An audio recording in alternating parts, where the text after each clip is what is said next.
Ce 21 juin, le monde entier célèbre la journée internationale de la musique. À l'occasion, la Bralima organise un méga concert au Stade des Martyrs. Premier tour international du cyclisme de la RDC. Les cyclistes sont arrivés cet après-midi à Kinshasa, qui est la 3e étape.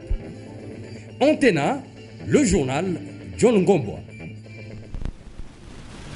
Bonsoir madame, monsieur, bonsoir et merci de vous joindre au rendez-vous de l'actualité sur la chaîne de référence. Troisième étape du premier tour international du cyclisme de la République démocratique du Congo.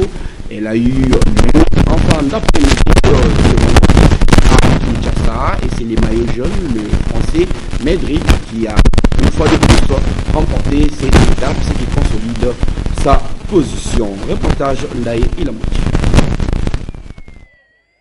56 athlètes cyclistes venus de 10 pays prennent part à la première édition du Tour international du cyclisme de la RD Congo. L'arrivée de la 3e étape a été constatée ce vendredi 21 juin 2013 sur les boulevards du 30 juin dans la capitale Kinshasa. Un accueil digne leur a été réservé. Les Kinois et Kinoises ont salué cette belle idée de relancer la bécane en RDC. Ça fait plaisir, ça nous fait penser à ce qui se passe en Europe. En tout cas, ça fait vraiment plaisir. Ça montre que la RDC commence aussi à avancer. Nous sommes vraiment contents que ce tour ait lieu aussi ici en République démocratique du Congo, comme cela se passe ailleurs sur d'autres cieux. Nous aimerions que ce premier tour ne soit pas le dernier et que dans les années à venir, que cela soit des traditions et que les gens comprennent surtout les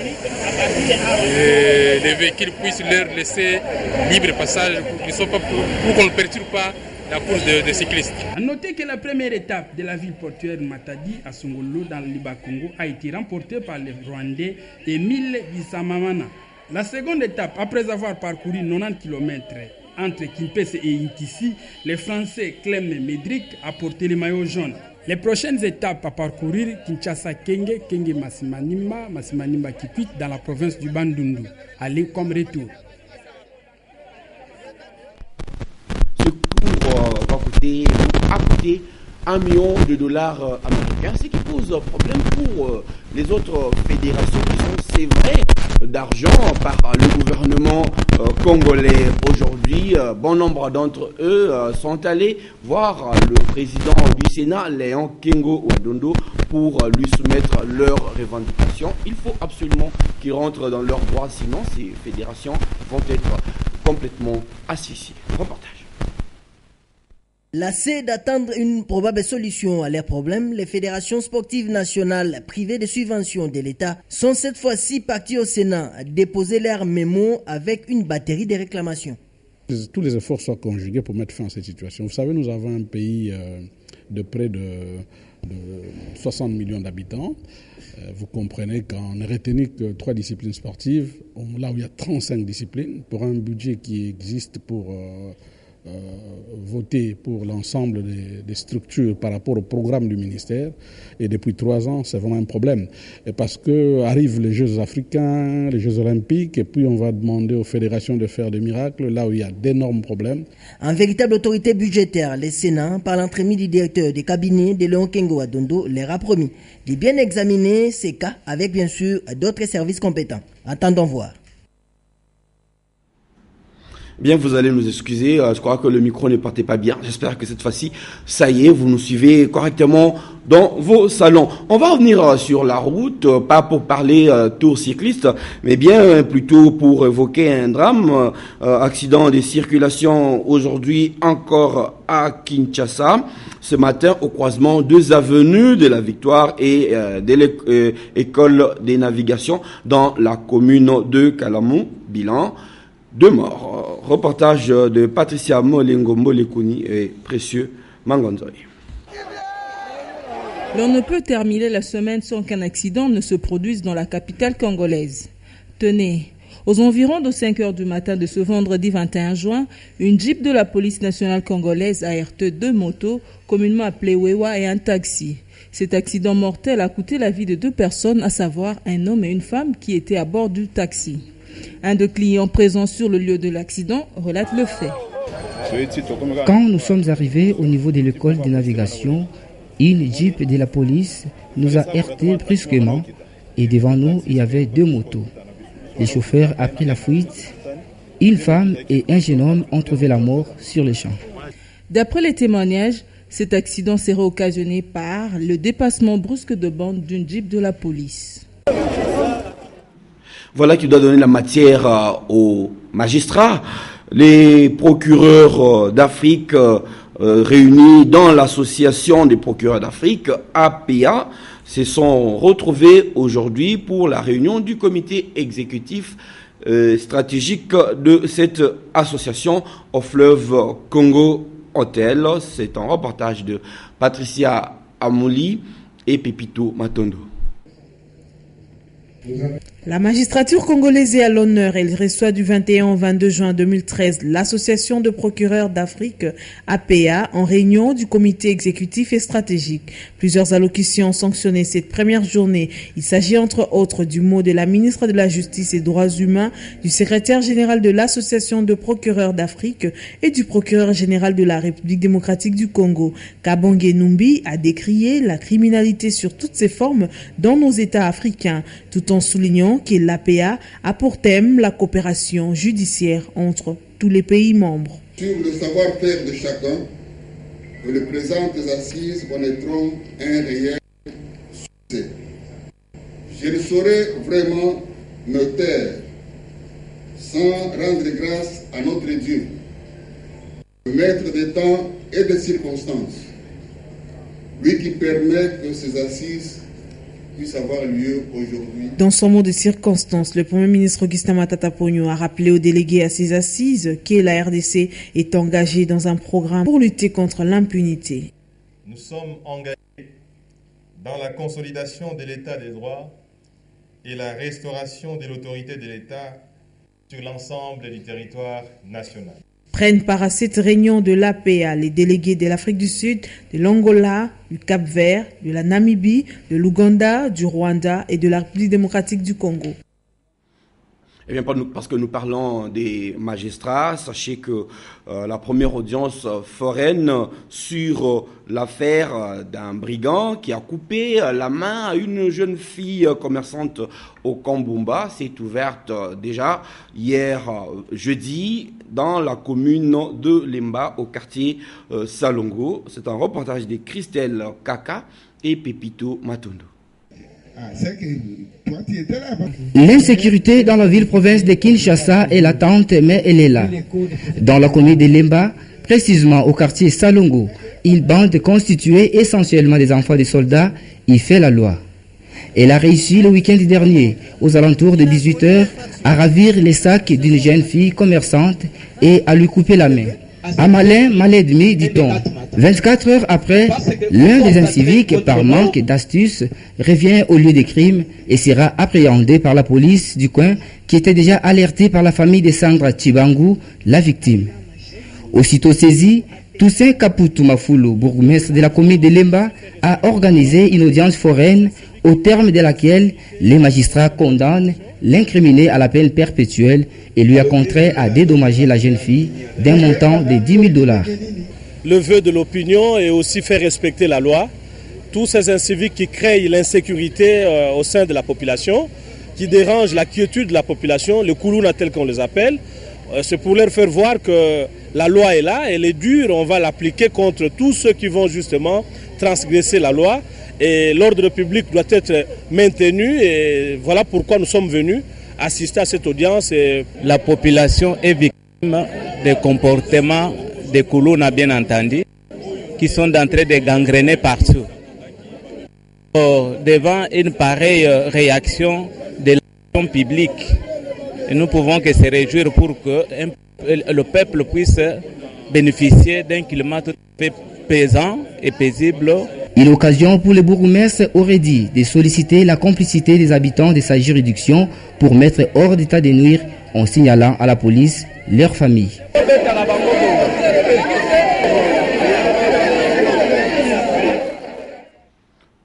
Nous allons nous rendre cette fois-ci au Katanga, au nord Katanga, précisément à Kalemi, où les habitants du quartier Moukoukou, village environnant des Kalemi, suivent depuis quelque temps des séances de sensibilisation au risque des mines et restent explosifs de guerre par l'association NEDEX, partenaire de l'UNMAC. C'est un reportage de Mamitam. Au nord Katanga, les mines constituent un danger pour la sécurité de population. Celles du village Mukuku à Kalemi, par exemple, n'arrivent pas à exercer leurs activités de routine, comprenez les travaux champêtres et le puisage d'eau.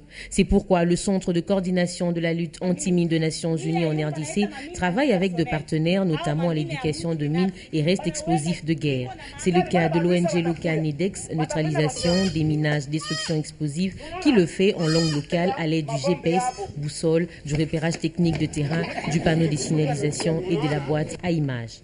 Ces genres de mines proviennent de la guerre qui a été ici, dans toute l'étendue du territoire congolais, depuis 1996 jusqu'à 2002. Du côté gouvernemental, il y avait des Zimbabwéens, il y avait des Angolais, il y avait des Namibiens. Et du côté rebelle, il y avait des Rwandais, des Burundais, des Ougandais et beaucoup d'autres. Et voilà, ces gens-là s'affrontaient et ils ont posé des mines de l'un l'autre pour s'épargner au moins. C'est ainsi que quand ils ont sorti le pays, les mines sont restées, ils n'ont pas pris les mines et allé avec eux. Ils sont restés par-ci par-là et c'est ainsi que la population est victime. Pour les habitants de Mukuku, ces genres de sensibilisation est toujours la bienvenue.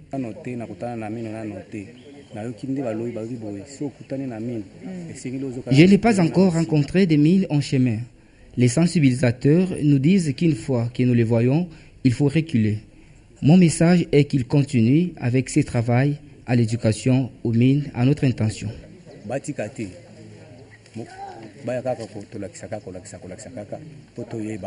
NEDEX ne se limite qu'à la sensibilisation. La destruction des engins de mort s'est faite par d'autres partenaires de l'UNMAC.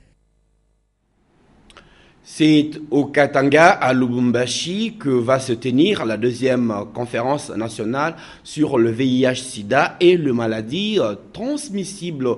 Exactement, ça sera à l'hôtel Caravia de ce lundi, jusque 2 jours plus tard, c'est-à-dire du 24 au 26 juin 2013. Bien entendu, information annoncée aujourd'hui au cours d'une conférence de presse au siège du PNMLS dans la commune de Kassavubu. C'est un reportage de Patricia Bassoa, Africa Mujinga, Fallon Faye et Mathieu Ngadipovi. Pour l'année 2013, cette conférence aura pour thème « Ensemble pour une génération sans sida en République démocratique du Congo ». Après près de 30 ans de recherche à travers le monde, le contexte actualisé s'ouvre sur la perspective de l'élimination de la transmission du VIH d'un individu à un autre et surtout de la mère à l'enfant. Le grand événement qui va se tenir à Lubumbashi, sa présence traduit tout simplement l'importance que le gouvernement de la République, en tête avec le chef de l'État, accorde à la lutte contre le sida en RDC. Et la présence de son Excellence, malgré ses multiples occupations, il a vraiment bousculé son calendrier pour qu'il puisse personnellement communiquer avec la presse sur cet important événement. Sous le patronage du président de la République, la deuxième conférence nationale du VIH-Sida et des infections sexuellement transmissibles sera organisée à Lubumbashi par le Programme national multisectoriel de lutte contre le sida en collaboration avec l'École de santé publique de l'Université de Kinshasa. Le ministre de la Santé publique, le ministre de l'Enseignement supérieur et universitaire, les agences de coopération bi- et multilatérales, la diaspora et toutes les personnes physiques ou organismes susceptibles d'apporter une contribution effective à la réussite de cette conférence. Un hommage mérité sera rendu aux pionniers de la lutte contre le VIH-Sida en RDC, encore vivants ou à titre posthume pour ceux qui sont décédés. Outre le souci d'actualisation et de mise à niveau de connaissances en matière de lutte contre le VIH-Sida et les IST en République démocratique du Congo, la conférence a comme objectif spécifique. Notons que la première conférence avait eu lieu du 15 au 17 février 2005 à Kinshasa. Ainsi, elle avait renoué avec la tenue de grandes assises scientifiques et les résultats ont été largement diffusés.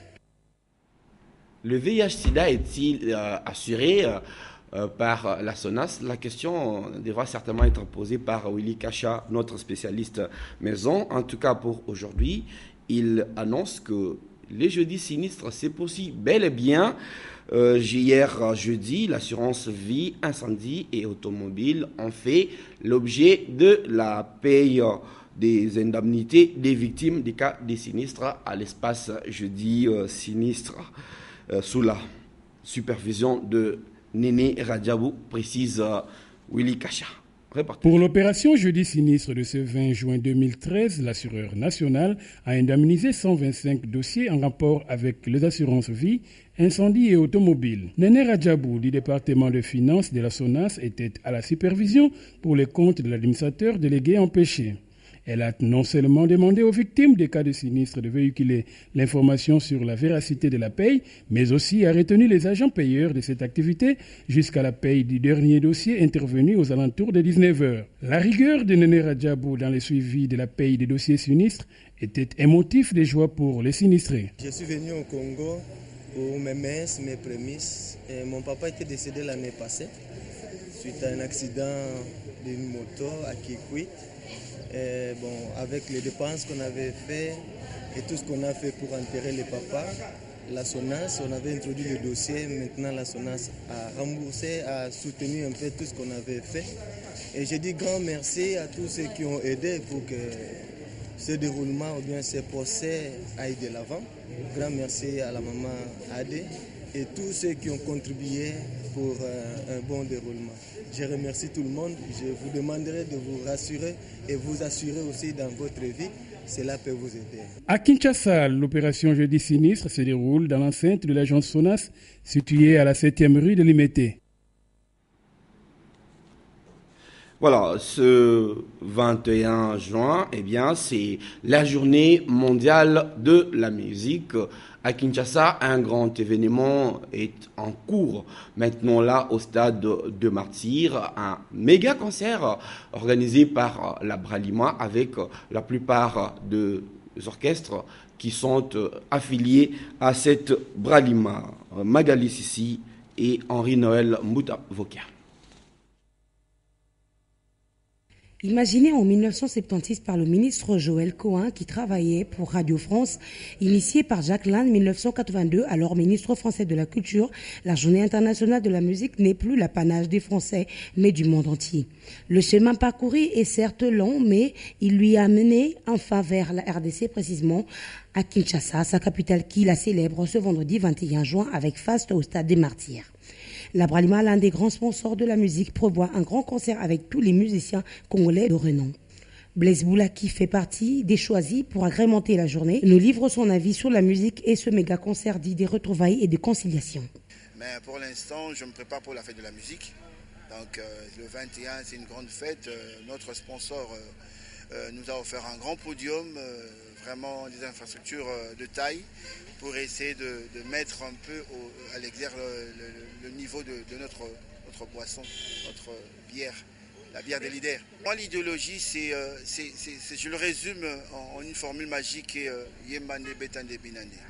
On se dit, pour faire de la bonne musique, il faut bien chanter, il faut bien danser, il faut bien jouer.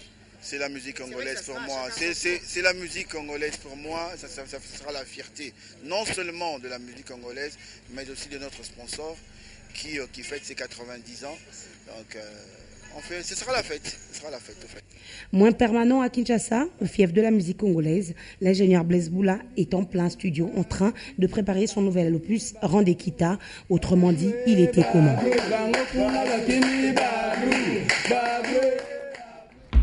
C'est déjà la fête, en fait, pour confirmer les propos de Blaise Boula.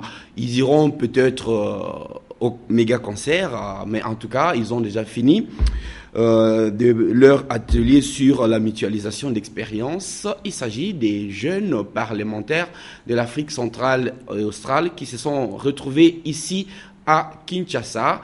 Un tour de la ville leur a été fait par l'Agence congolaise des grands travaux. Question de leur montrer les innovations, principalement dans les infrastructures à travers la capitale de la RDC. Un reportage de Polydor Ngazami et Djuzen Belebele.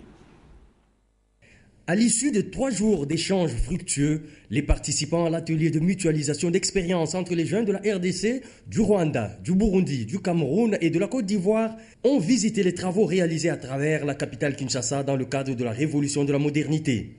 Cette visite, qui a bénéficié de l'appui du ministère des Infrastructures, Travaux publics et Réaménagement à travers l'Agence congolaise de grands travaux, est partie de la place de l'Indépendance, suivant le boulevard du 30 juin, pour faire une première escale au pont d'Agamarskjold sur avenue Monjiba. Le bus transportant les parlementaires des jeunes est allé jusqu'à l'avenue Lutendele dans la commune de Mongafula, passant par le pont Pompage avant de rebrousser chemin pour les amener au parc présidentiel de Mongaliema, où ils ont visité le musée national. Sur place, ils ont pu découvrir la richesse culturelle congolaise. Du musée, la délégation s'est rendue à l'hôpital du Cinquantenaire dans la commune de Kasavubu, empruntant l'avenue Chaoumba pour déboucher sur l'avenue Libération, sous l'émerveillement des parlementaires des jeunes d'Afrique centrale et australe, qui ont du reste exprimé une profonde satisfaction. Après l'étape de l'hôpital, l'esplanade du Palais du Peuple a constitué le point de chute de la balade des parlementaires des jeunes à travers la ville de Kinshasa, car ne pouvant pas atteindre l'aéroport international de Ndjili à cause des embouteillages.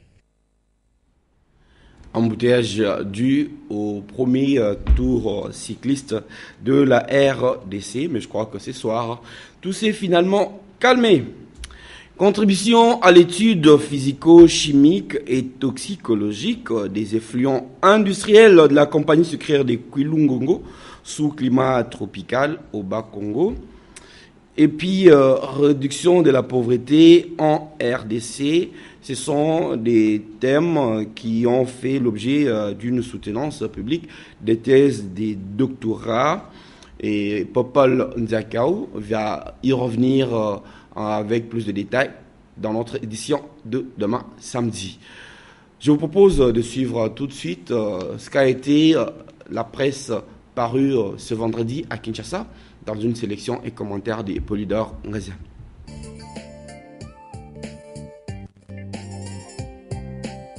Sur le tableau de l'actualité abordée par les journaux parus ce 21 juin figure notamment la cacophonie entre le Rwanda et la RDC, manchette du quotidien La République qui évoque la 3e tripartite HCR-RDC-Rwanda hier jeudi 20 juin 2013 à Kigali. Au centre de cette rencontre, l'examen de la possibilité du retour des réfugiés rwandais dans leur pays d'origine après plus de 20 ans de séjour en RDC.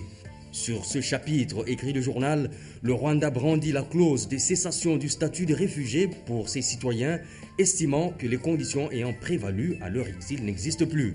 Selon cette clause, devant entrer en vigueur le 30 juin prochain, les réfugiés rwandais qui n'auront pas regagné leur pays avant cette date perdront leur statut. Mais selon le ministre de l'Intérieur congolais Richard Mouyej, la RDC est libre de ne pas se sentir liée par cette clause dont l'application requiert des préalables essentiels que la tripartite ne saurait régler comme d'un coup de baguette magique. Il estime donc que son application n'est pas susceptible d'apporter une solution durable dans la région. Et à côté de ce dossier de réfugiés, le potentiel alerte sur l'exil de 16 jeunes Rwandais qui refusent de rejoindre le M23. En effet, écrit-il, de nouvelles en provenance de Kigali, capitale du Rwanda, jouent nettement en défaveur de Paul Kagame, qui serait tourné en dérision. À en croire à Society Press, des jeunes étudiants rwandais ont trouvé refuge en Ouganda pour manifester leur opposition à rejoindre, sur ordre de Kigali, les rangs du M23. Pour le potentiel, ce sont là des preuves qui ne font que s'accumuler sur l'implication du Rwanda dans la rébellion menée par le M23. L'actualité, c'est aussi l'affaire des étudiants congolais arrêtés en Inde. La Prospérité, qui revient sur ce dossier, annonce à sa une que Congolais et Indiens sont revenus au bon sentiment. Les 21 étudiants arrêtés arbitrairement viennent de retrouver leur liberté. Les faits infractionnels mis à leur charge ont été annulés par la justice indienne. La police a présenté ses excuses et s'affaire déjà à retirer sa plainte.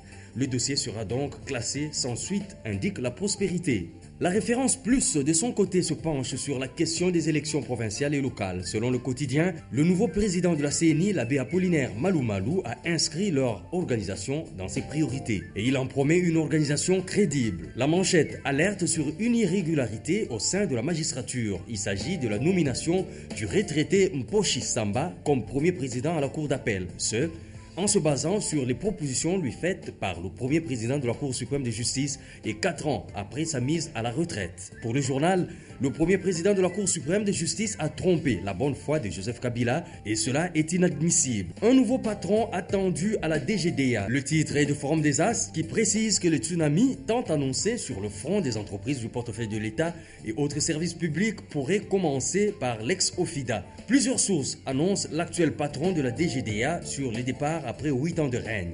Son successeur ne viendra pas de très loin selon ce qui se raconte dans la ville haute.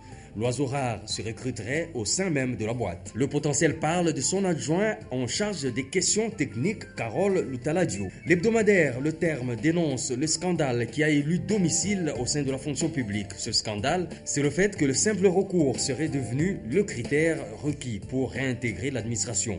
Le journal parle des agents et cadres relevant des régies financières qui avaient été écartés de l'administration publique, mais qui l'ont réintégré sans qu'on tienne compte du rapport élaboré par la première commission chargée d'examiner les recours présentés par les plaignants. Pour la deuxième commission, indique Le Terme, l'unique critère de reprise de travail, c'est le simple fait d'avoir introduit son recours.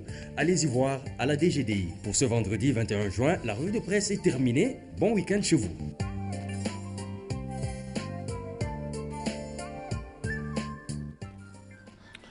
Oui, c'est la dernière revue de presse de la semaine. Il ne s'agit ni de l'économie ni de l'écologie. Les sigles ECO dans le monde syndical congolais signifient tout simplement éveil de la conscience ouvrière, ce qui est tout un programme. ECO qui effectue ce samedi sa sortie officielle va lever un pan sur l'identité de ses initiateurs. Vous en saurez davantage demain dans un reportage que va vous proposer Anne-Marie Ossite, qui est aussi chef d'édition de cette dernière édition. En tout cas, la mienne. Je me ferai le plaisir de vous retrouver lundi et demain, 17h30, Nadia Koulemfoka sera au rendez-vous. Bonsoir.